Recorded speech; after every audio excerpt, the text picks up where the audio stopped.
Psalm 27. We I talked a lot last time about verse 11. Teach me how to live, O Lord. Lead me along the right path, for my enemies are waiting for me. Now we talked about the literal truth of this for David was his enemies, his political and military enemies were waiting. They were looking for a chance.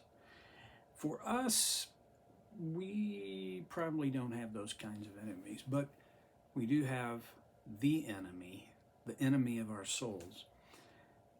In verse 12, he writes, Don't let me fall into their hands, for they accuse me of things I've never done. With every breath, they threaten me with violence.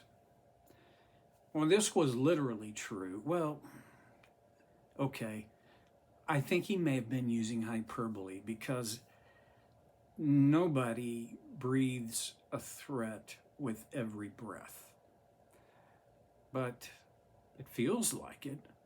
And when you are the object of those threats and they come so often, well,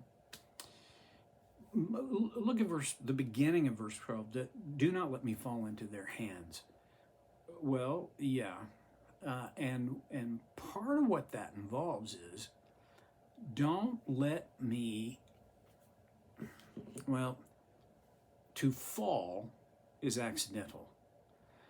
So I in some ways, I think David is saying, don't let me accidentally do something that would put me in their hands, is in their power, under their control. I want you to think now figuratively about our enemy, the enemy of our souls. Do not let me fall into his hands. Isn't that one of the things that Jesus prayed in his model prayer? Lead us not into temptation, but deliver us from evil. I think that could fit with this. May not be a direct paraphrase, but somewhat anyway. Don't let me fall into the tempter's hands. Deliver me from evil.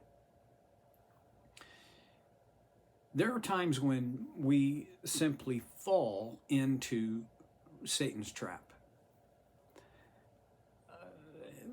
It is not by intention. It's not, I don't set out to step into or to dive in, but I simply fall because I'm weak and I'm human. Well, I'm not sure I could say that would be against my will. It is against my better judgment, but maybe not in the strictest sense against my will. It happens. What David is saying, and I think we would say with him with regard to our enemy, the devil, don't let me fall into his hands. So it's as though for me, Lord, please don't let me fall. Don't let me accidentally wind up in my enemy's hands. For me, that will always be about temptation of some kind. Will be for you too. Because isn't there are times when we walk right into the temptation, and oh, by the way, we meant to.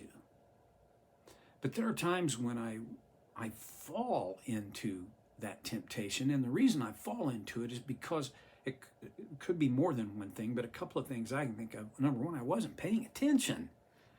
See, if I am not paying attention, then the devil's traps, that's what he's hoping for, because his traps are most effective when I'm not paying attention. Okay. A second thing for me is and this kind of is along with, I mean, they're kind of connected with I'm not paying attention and my attention is elsewhere. Now, there are a lot of reasons why my attention would be elsewhere. One, for me, that often happens these days is I am worn out. emotionally, and physically. Have you ever heard that phrase, I'm a patient person, but, and really what that means is, I always think of myself as a patient person, but even a patient person has their limits. And it may actually mean I am not a patient person and you have pushed a button. I don't know where you are most vulnerable to falling into Satan's trap. But I try not to use the word must, but I think if you want to live an effective life, then I can say you must look at your life and notice where you are most vulnerable. How do you do that? You reflect on what has happened in your life. Let me just say, that can actually wind up being a trap if you don't do it observationally. If you do it judgmentally, then Satan has two wins in one. Number one, he got you to fall for his trap. And number two, he can grind you with the guilt of it. I want to evaluate, I want to look back and observe what are the patterns in my life. I've shared this before, but a good friend of mine introduced me to the idea of an autopsy without blame. We're not looking how to blame me for what happened. We're just looking at, so what happened and how did it happen? And here's the reason. Because if I figure out what and how on this, I can figure out how, number one, how to avoid, I may not be able to completely keep it from happening, but how do I avoid getting into that spot? And that's worth the time and effort to do this observational work. Don't let me fall into their hands, for they accuse me of things I've never done. Listen, your enemy, the devil, he will always be in the accusation mode. In fact, in the book of Revelation, the devil is called the accuser of the brothers, the accusers of God's family, the accusers of Jesus's siblings. That's you and me. Well, think about it. Those messages that your brain tends to play, your mind tends to play within itself about they're all negative. These messages I'm talking about. Maybe you got some positive messages going, good for you. Most of mine are negative. Like, you deserve what you got. You're not smart enough to get anything else. No, and okay, so, and oh, by the way, you think God is gonna just not factor that? Come on. He is a just God. Now, there are things that I truly have done, and he will accuse me of those things. But those can be dealt with, right? How do you deal with how do I deal with what I am guilty of? I get forgiveness. And 1 John 1:9 it's a verse that a fifth grader could memorize and pretty much understand. If we confess our sins, he is faithful and just to forgive us and purify us from all unrighteousness. The forgiveness is available to us when, in humility, we admit, we confess, we agree with God on the nature of our sin.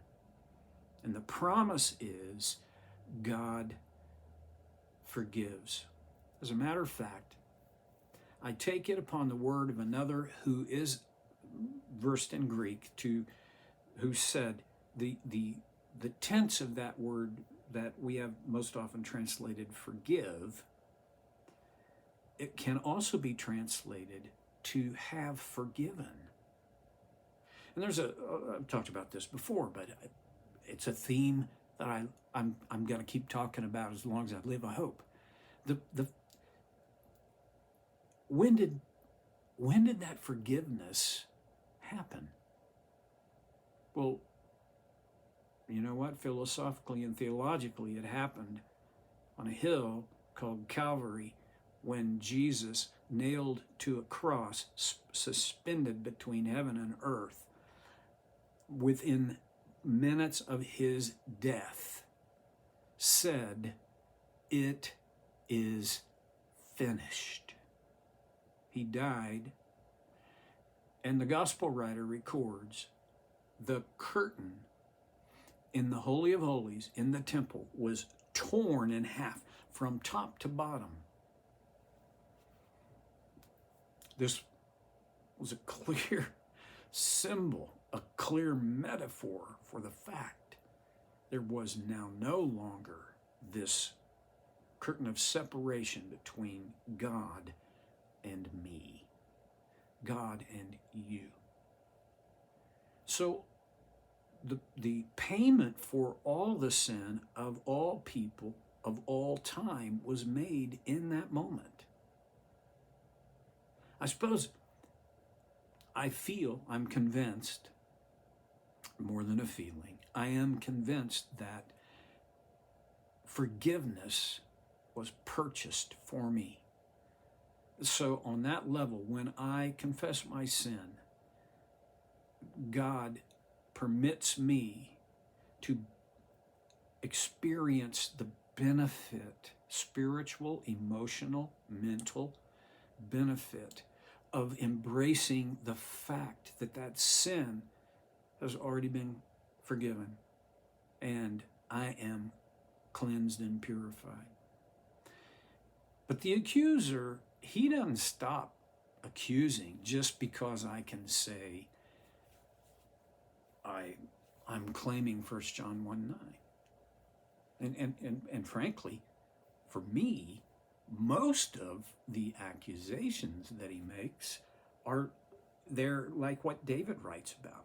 That he accuses me of things I've never done. He brings accusations that are lies about me, against me. When I work with pretty much every client these days, there is a process that I teach, and I got the process from a guy named John Acuff in a book called Soundtracks. If you're a reader or you like listening to books, I totally recommend Soundtracks. And that book is about the messages that play over and over and over and over in our mind about who we are and who we are not. Like one of the messages that I still have that plays in my head, which I got, I was in grade school, when I realized my family probably had less money than anybody on our block, and we didn't live in a rich part of town. And eventually I picked up the idea that we're poor. That's a statement of identity. And the negative side of that is we don't have enough money. Okay, that message, I'm 70 years old and that message still plays. It's not true. I'm not poor. God provides me with all I need financially and in every other way, but that message still plays. Does it happen to you? It probably does. Next time, I'm going to introduce you to a process that I call the 3 R's that may be helpful to you. I'll see you then on So Care with Stevie Boy.